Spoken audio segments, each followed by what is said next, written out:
Hey guys, I'm back. Today we're going to do a deep dive on the new Daredevil show, Born Again.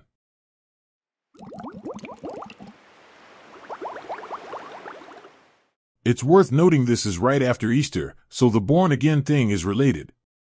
Plus, Matt Murdock being a devout Catholic is kind of integral to his story. I'll admit, I was a bit sad to see it come to an end.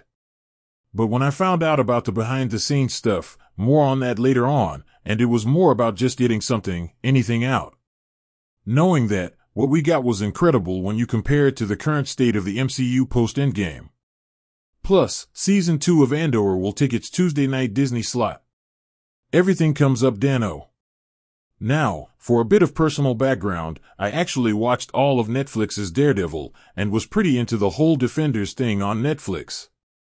I wanted it to be included with the main MCU more, and I'm glad that's finally happening, even if it is a decade late. Here's another channel talking about it a bit.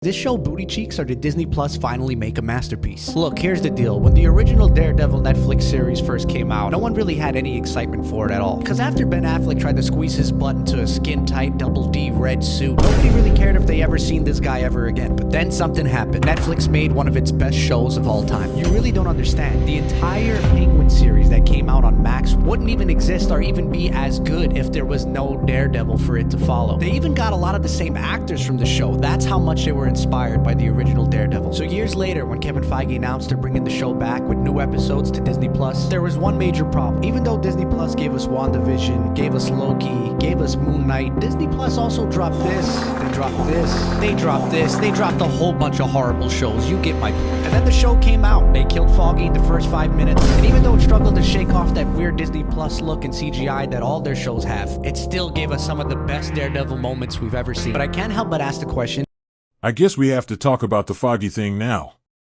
Matt and Foggy's relationship was the main crux in the Netflix series.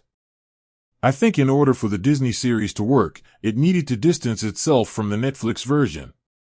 And boy howdy, did killing off Foggy in the first episode do that. And then having Daredevil breaking his Batman rule? What a good way to establish you're starting a new show. I also think it was a really good way to introduce Bullseye.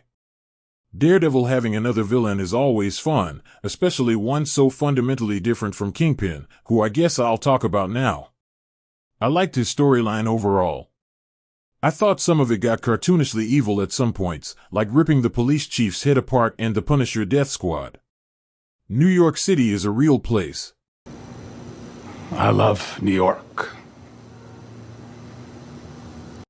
It's hard to suspend my disbelief when it doesn't happen far, far away.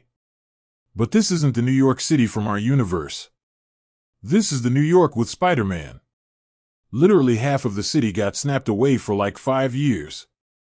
I should be able to suspend my disbelief with the whole Mayor Fisk storyline. I love New York. That leads me to talk about Michael Gandolfini. The blackmail scene was seriously incredible. The way he basically strong-arms city council with that smug look on his face, incredible. Seeing him go from the low man on the totem pole to being a true Tony Soprano. Just chilling, but in a good way. Speaking of chilling in a good way, I'll talk about the Punisher now. I'm trying not to show many clips from the actual show. Partially because I'm lazy, partially because of how violent it is. I'm not sure if YouTube would be okay with that. What are the rules? But the Punisher isn't just about violence. This scene is just incredibly emotional. All about it. He talks to you, doesn't he?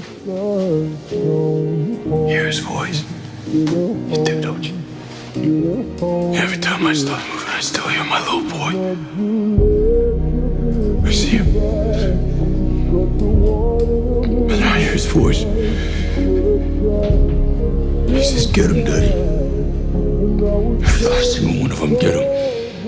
That's why I do what I do. I'll break the broken. I'll set these spoken words. Find hope in the hopeless. John Bernthal has a very wide acting range, and I'm glad to see it highlighted.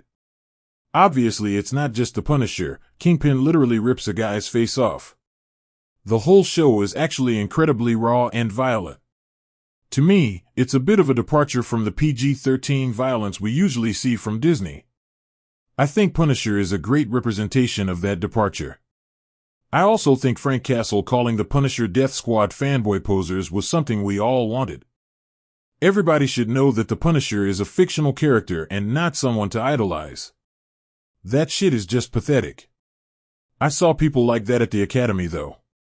But people are going to be people, and most people are kind of assholes. Not all.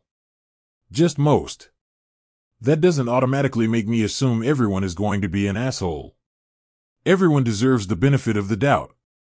It's important to give people time not to be an asshole. And trust me, it won't take long to figure that shit out.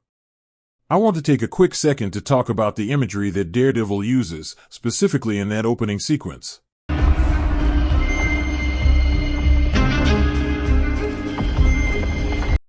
Obviously, there's blind justice. That's a little too on the nose though. They used this devil horn from the costume to represent Matt's grief and rebirth, and I just think it was really well done.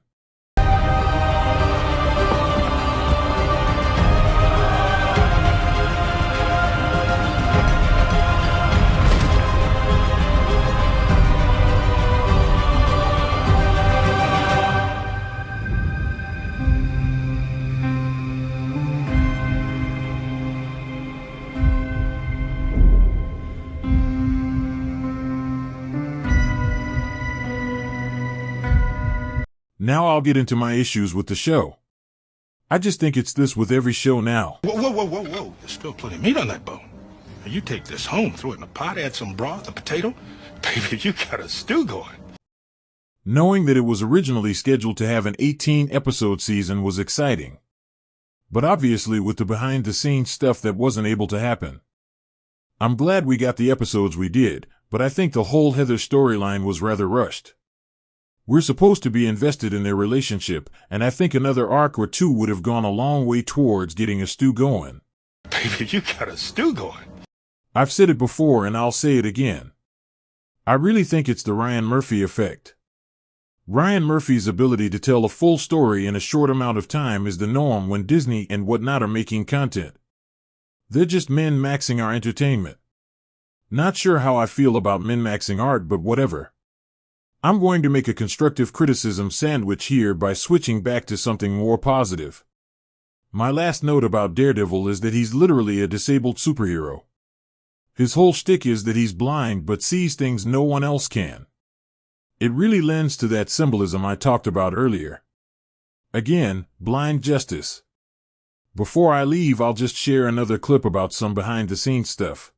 Daredevil Born Again is back, and Season 2 is coming sooner than expected. Originally planned as one long 18-episode season, Marvel split it into two, and now Season 2 is officially filming in New York as of March 2025. It's expected to drop on Disney Plus in early or mid-2026. And guess what? We're getting 8 episodes this time. Charlie Cox returns as Daredevil, Vincent D'Onofrio is back as Kingpin, and fan faves like Karen, Foggy, and Punisher are returning too. Rumors even hint at Jessica Jones making an appearance. Plus, new faces like Matthew Lillard and Lily Taylor are joining the cast. And while Season 2 is still filming, Marvel is already talking about Season 3 and beyond. I guess that's the end, so I'll roll out. They see me rolling, they hating. I'm not even going to tell you to visit my website, disableddanny.com. I will encourage you to like and subscribe to join my cult, the Dan Fam. This is also a reminder to my Danimals and whoever else to hit the notification bell in a gentle manner. Peace out, y'all.